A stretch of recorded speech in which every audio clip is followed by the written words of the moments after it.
Rapper, historiadora, ex-empregada doméstica, escritora, nascida em Santos e moradora de São Paulo. Essa é Joyce Fernandes, a Preta Rara, convidada de hoje do Guia Negro Entrevista.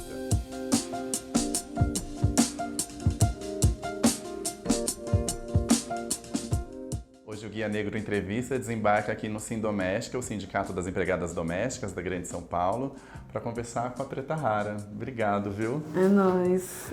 Queria que você começasse contando, Joyce Fernandes, como surgiu esse nome artístico, Preta Rara. Sim, bom, esse nome quem deu foi minha mãe, né? Ela, na época, quando eu era criança, ela não entendia essa questão de gênero e tal. E aí ela achava que eu gostava de coisas que era ligada aos meninos. E aí depois, na adolescência, eu comecei a muito contato com papel e caneta. E aí eu vivia escrevendo, e ela falava, nossa, essa menina é rara, essa pretinha é rarinha. E aí, quando eu virei artista, eu falei, Joyce Fernandes? Não, quero um nome artístico. Aí eu lembrei dessa história, e aí surgiu Preta Rara, que hoje eu ressignifico dizendo que todas as pretas que estão nos corres aí são pretas raras. Maravilhosa. E você ganhou notoriedade quando você lançou uma página chamada Eu Empregada Doméstica. Que relatos trazem essa página?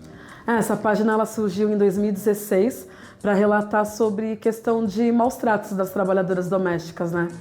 Para mostrar o quanto o Brasil ainda tem esse resquício de uma abolição não conclusa, quando ainda tem esse resquício também de não humanizar esse tipo de profissão, né? Que as pessoas falam que é uma profissão como qualquer outra, mas eu pouco conheço alguém que deseja isso para os seus filhos, né? Então a gente tem muito ainda o que evoluir com essa profissão. E aí eu expus isso na internet, referente ao meu último trabalho como trabalhadora doméstica. E o que acontecia nesse último trabalho? Então, nesse último trabalho eu fui contratada para ser cozinheira, e aí eu tinha que preparar o almoço, porém eu não podia me alimentar da própria comida que eu fazia. E aí a minha patroa ela reclamou porque eu me alimentava, que na época já era tipo o resto que sobrava da mesa deles que eu me alimentava, né? E ela falava que não, a comida que ela estava comprando era para a família dela. E aí eu trouxe marmita depois, sei lá, uma semana depois, ela recebia muitas pessoas na casa dela e uma dessas convidadas viu que eu estava comendo num pote na área de serviço. Aí ela achou um absurdo, foi conversar com a minha ex-patroa e minha ex-patroa me mandou embora, dizendo que eu estava expondo a família dela ao ridículo. Eu já cheguei a ficar trabalhando 8, 9, 10 horas sem poder usar o banheiro, porque tinha um banheiro que era para as trabalhadoras domésticas, mas esse banheiro estava entupido. E aí não dava para usar, então jamais poderia usar o banheiro deles, né? Eu usava quando ela saía, eu usava escondida. E agora você está contando essa e outras histórias num livro, né? Que chama Eu Empregada Doméstica, o quarto de empregada é a senzala moderna. Que histórias trazem o livro? Sim, então o livro foi toda uma construção de 2 anos, né? Aí da criação da página, por eu perceber a riqueza que tinha os relatos. E quando eu criei a página, eu sempre falava no passado. Porque eu criei a página em 2016, que não foi nada programado. O meu último trabalho como empregada doméstica foi em 2009, então eu achei que já tinha sanado esse problema no Brasil. Eu não tinha mais contato com outras trabalhadoras, né? Ninguém da minha família não era mais empregada doméstica. Eu fui a última a ser. Então eu falava no passado, só que aí eu percebi que tinha relatos tipo, ontem eu fui impedida de ir no banheiro, ontem meu patrão jogou a panela em cima de mim, sabe? E aí eu percebi que tinha muitos detalhes que eu falei, não, tem que virar um livro, a gente tem que incomodar e deixar essa história registrada através de livro. E aí um livro sendo contado pelas próprias trabalhadoras domésticas, né? Retratando essa questão também do protagonismo dessas mulheres. Então o livro vai trazer os relatos inéditos que eu nunca postei na página, mas a minha história, a história da minha mãe e da minha avó, para falar o quanto que o trabalho doméstico ele é hereditário para as mulheres pretas, né? É interessante porque eu venho justamente de uma família de empregadas domésticas. Minha avó foi empregada doméstica, minha mãe foi empregada doméstica, minha tia. Eu morei num bairro a vida toda de empregadas domésticas. E a sua página, Eu Empregada Doméstica, e aquele filme Que Horas Ela Volta, com a Regina Casé, foram 2 momentos catárticos para mim de entender essa história, de entender o quanto a gente tem esse presente que é muito ligado a esse passado ainda da escravidão, né?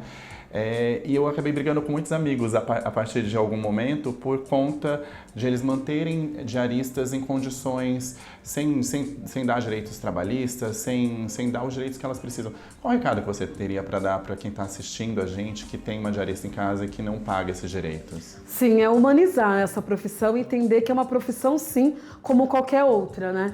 Por mais que o Estado brasileiro demorou para entender, né? A PEC das domésticas é algo mega recente, porque até para o Estado brasileiro a nossa profissão não existia. E a gente não quer ser tratada como se fosse da família, entendeu? Porque nós não somos da sua família e muitas das vezes nem queremos ser. Porque também isso que eu percebia, que eu deixava de reclamar, deixava de querer saber dos meus direitos, porque a patroa fazia várias coisas ruins, depois ela vinha com um agradinho. Será que realmente você gostaria de entrar no serviço 8 horas da manhã, não ter horário para sair, e aí atrasar o salário, não ter direito às férias, sabe? Então, realmente provocar empatia e se colocar no lugar do outro. E aí a gente tem que deixar de ter esse ranço colonial, né? Porque essas trabalhadoras, elas não são contratadas apenas, né, para limpar. Tem o ato de servir. Quantas vezes eu estava lá limpando a casa da mulher, ela estava na cozinha e tinha uma pia atrás dela, ela gritava, Joyce, vem aqui. Aí chegava lá, era para pegar um copo d'água para ela, que estava atrás dela. Né? Então, é esse ranço colonial que existe no Brasil que faz não valorizar essa profissão. E hoje a gente está aqui no Sindicato das Empregadas Domésticas, que é um espaço político, né, de luta pelo direito dessas trabalhadoras. Qual que é a importância de espaços como esse, ainda mais no momento de retrocessos que a gente vive no Brasil? É de mega importância, né? Ter um espaço que possa acolher as trabalhadoras domésticas, no qual elas se sintam à vontade para vir, saber dos seus direitos e ter pessoas que batalham e lutam pelos direitos delas também, né? A gente está vivendo um momento mega sombrio, momento político mega sombrio, onde até esses lugares estão ameaçados de fechar, né? Que vale ressaltar e deixar bem escurecido aqui que o atual presidente foi o único que não votou pela PEC das domésticas, né? Então a gente já percebe o mega retrocesso. Então um espaço como esse é de extrema importância e é o que eu faço na página, em todos os lugares, divulgar para que as trabalhadoras ocupem esse espaço que são delas também. E além da página, além do livro, além das redes sociais, você usa a música como uma forma de protesto e como uma forma de falar as coisas que você pensa. Me conta um pouquinho dessa sua veia rapper. Sim, é o rap que me deu embasamento de tudo que eu sou, né? Que me formou enquanto pessoa, que me formou enquanto mulher preta, ouvindo as músicas do Racionais, ouvindo as músicas da Nega Giza, falando do cabelo, da aceitação, e que me deu essa base política para eu ir atrás de saber que as coisas não eram da forma que me ensinaram na escola, né?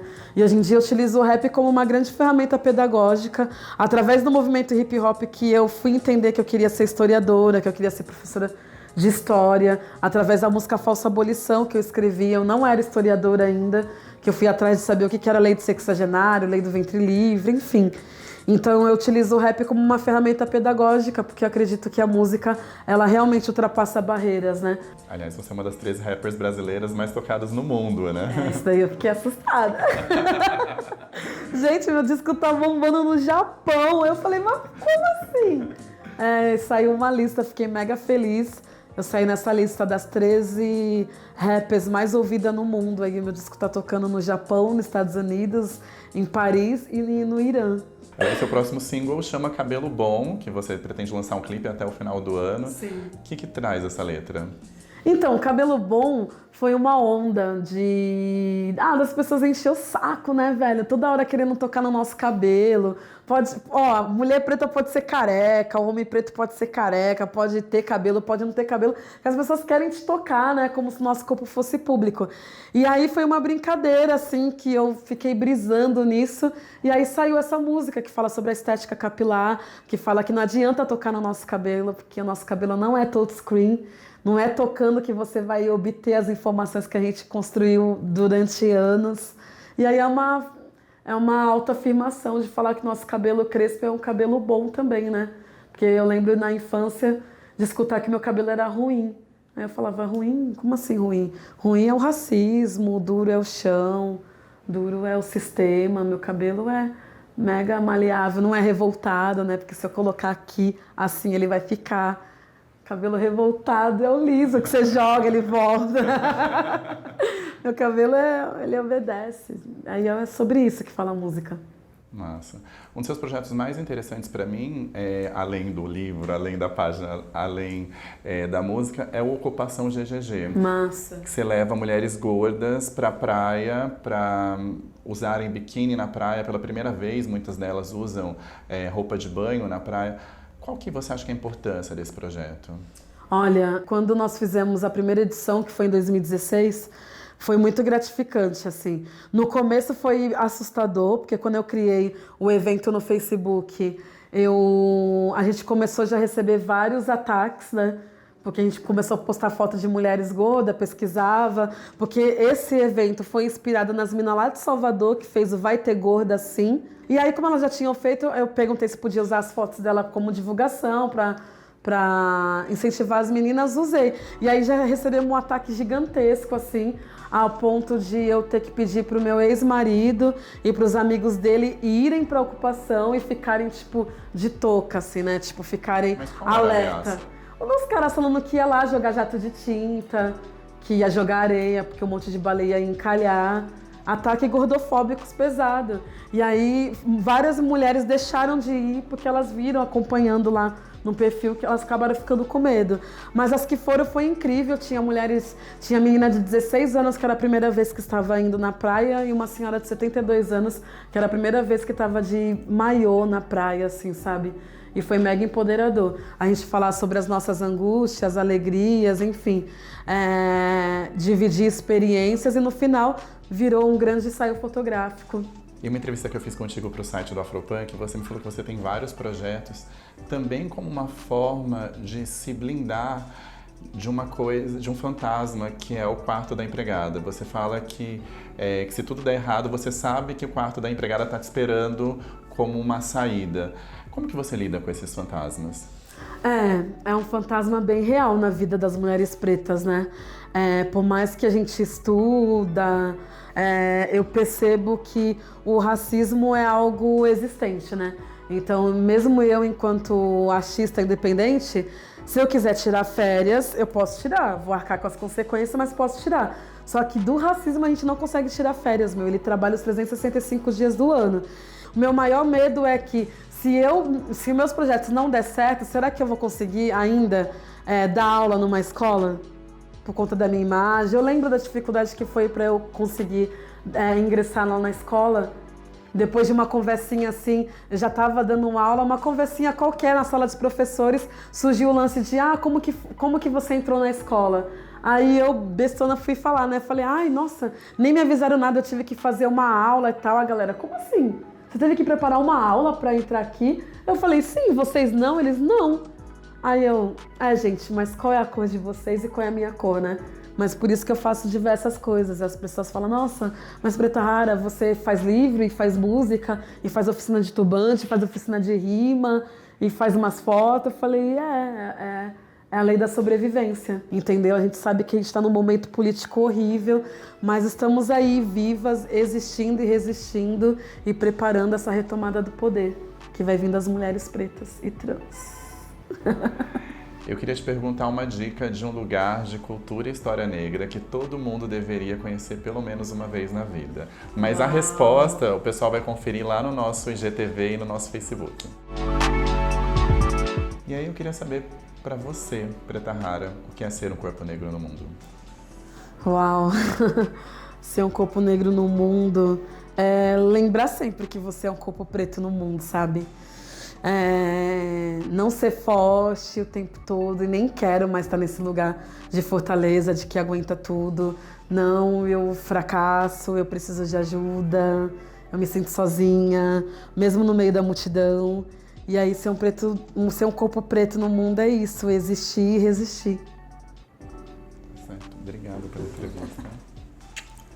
E eu queria dizer que esse programa, ele é apresentado, a entrevistada, as pessoas que produzem Por filhos e netos de várias empregadas domésticas, então a gente quer dedicar esse programa a todas elas que estão nos assistindo, a mãe da Preta Rara, Maria Helena da Silva Fernandes, a avó da Preta Rara, Noêmia Caetano Fernandes, a madrinha da Preta Rara, Jussara Fernandes dos Santos, a mãe do Rodrigo Portela, que é o diretor desse programa, Sueli Portela, a avó do Heitor Salatiel, que é o produtor do programa, que é a Terezinha Bandeira da Silva, a minha avó, Herodina Soares, a minha mãe, Celina Soares Dias, a minha tia, Célia Soares Dias, e a todas as empregadas domésticas que dedicaram suas vidas a esse trabalho que é tão difícil e tão importante para a sociedade.